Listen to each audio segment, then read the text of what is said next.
All right, y'all.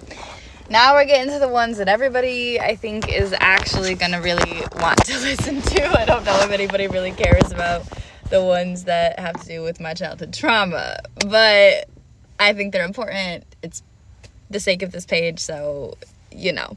But the ones that I think I'm getting the most love on are my two big pieces, and rightfully so, okay? We love a big canvas. I've always been that person that go big or go home. Like, I really struggled to do, like, small things forever. Like, in high school, my teacher was like, Emily, it does not always need to be fucking huge. Like, and I was like, it does, though. Like, it does. So this canvas, I want to start with the hands. We named her Collide. But I think I'm deciding. I might rename her Surface Tension. I saw a song the other day and it was entitled Surface Tension, and I was like, that just feels so right. Like, I had Collide because it was like the first thing. It just felt like the only thing that I could really grasp, but I wasn't really sure that it was like the right title. So I think Surface Tension might be her new title. This is one that she's technically kind of a part of this archive. She is. Honestly, she really is a part of this archive remastered series. I started this one in college. So I started this one 5 years ago. And I actually believe that I started this one with the intention of a concept that my previous partner had given to me. And I found way back in my Snapchat. So we had started dating in November of 2018. And I think we had started talking like in September, October. So anyway, in that kind of idea, we were talking about something. I don't necessarily know what it was, but he gave me this picture of like these two hands like kind of coming together, and I thought it was really neat, and I was like, oh, I bet I could like do that in a cool way. And so we got sent home eventually from COVID, and I started working on it with the intention of like recreating this image but bringing it new life, like taking the hands and kind of running with it in my own way. And I didn't really know what the concept was. Like, sometimes when I get into this space where I'm using art as healing, I don't always, how do I explain that? I'm trying to be really good about my time, and it's really difficult for me. Okay, hold on. Okay, so basically what I'm trying to say is this. I am definitely very concept-based, and when I have a planned art piece, I am very intentional about how I go about something because everything needs to revolve around that concept. However, when I am making art for a personal preference, a lot of times what is driving the art is the feeling, is the emotion, is the processing itself. And so when I'm using it in that way, a lot of times it is very intuitive led. And so in that intuition, I don't necessarily always understand why I am doing something until it is done and I'm able to reflect on it after, if that makes sense. So this piece was very much like that. I was very intuitive based, very led in that way, and kind of figured it out after. When I was doing it, I had intention that I was kind of like, oh, well, maybe it's like me and him, la la la. But also that didn't necessarily like feel correct. And I started it, I did the hands. I started kind of this like, oh, it'd be so cool if there's like this galaxy in the back and like, this spiral that it's like coming into, like this vortex, like that's what I was thinking, this vortex that's coming into it. And as I started to kind of create it, I abandoned it because I hit an ugly phase. And in some of my videos that I have on YouTube, plug in Same Black Line, come join us. I talk about how like I was in a lot of like identity blocks, creative expression blocks, based out of trauma responses. And so I had a really big difficulty around finishing something when it hit an ugly phase, because I just wanted to abandon it, thinking like it's not going to be good enough, like I might as well just stop now, like save it.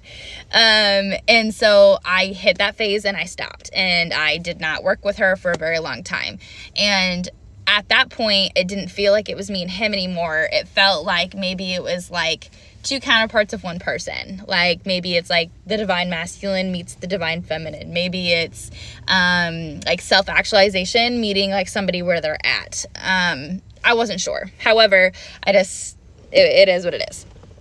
Recently, I had to move back home after my partner and I broke up, and I had this big canvas, and I was like, oh, there she is.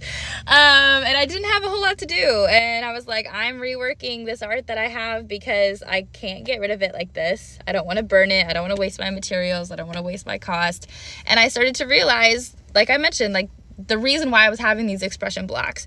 And so part of healing for me looked like, okay, we're fucking doing this. So if you have been on this page for a while, which I don't think most of you have, but there is an opportunity to scroll all the way down, and you will see that there's a couple of videos where I'm talking about like getting through the ugly phase. Like I'm pushing myself to do these things. I'm going to work on it for a little bit at a time. And I definitely took breaks and did on and off, but I will show you.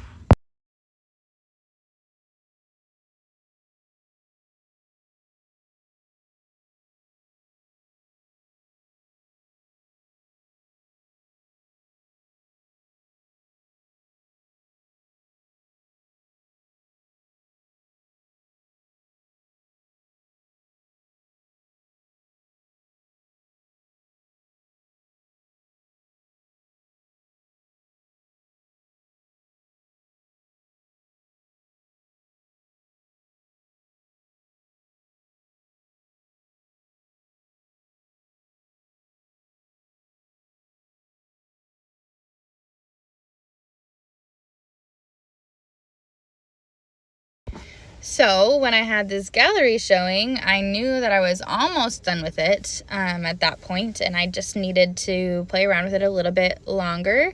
And I was really, really hoping, I didn't know if I was going to be able to get her done because I was kind of stuck. I didn't know what I was going to do with her.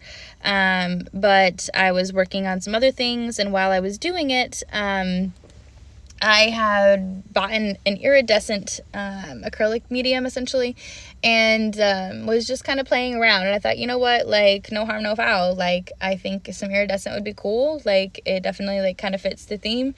And if it doesn't work out, I can always pastel over it. And I decided to do a layer of that. And because it's acrylic and it's water-based, and I used some water to thin it out so that it would kind of spread around evenly, and the bottom is oil pastel, like it has this really cool separation effect. So that is why you can kind of see the metallic kind of through the piece, because it's having that reaction with the oil. And then we let that dry.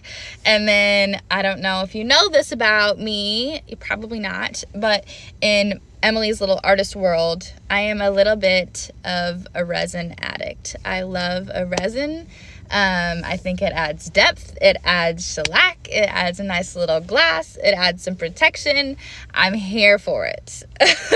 So I had some, actually I did, and I ran out of all my resin, but I just knew it needed it so bad. So I went and grabbed some resin, and we resined on top. So that, I was like, as soon as I did the resin, I was like, she's done. Like, I was really happy with her after the metallic finish, and I just knew that the resin would pull it together, and it did. And you've had a lot of love on it, and I really appreciate it. She's one of my proud ones right now. She's priced at $444. If you're interested in her, please reach out to me. I thought about going lower, but I did have a lot of work in her. So just let me know. Yeah, if there's any questions about her, I'm more than happy to answer. She feels like Emily now, a little bit, like coming into Emily now, processing my own, coming into my own self, kind of meeting my own self. So she feels really good to me. I hope you like her.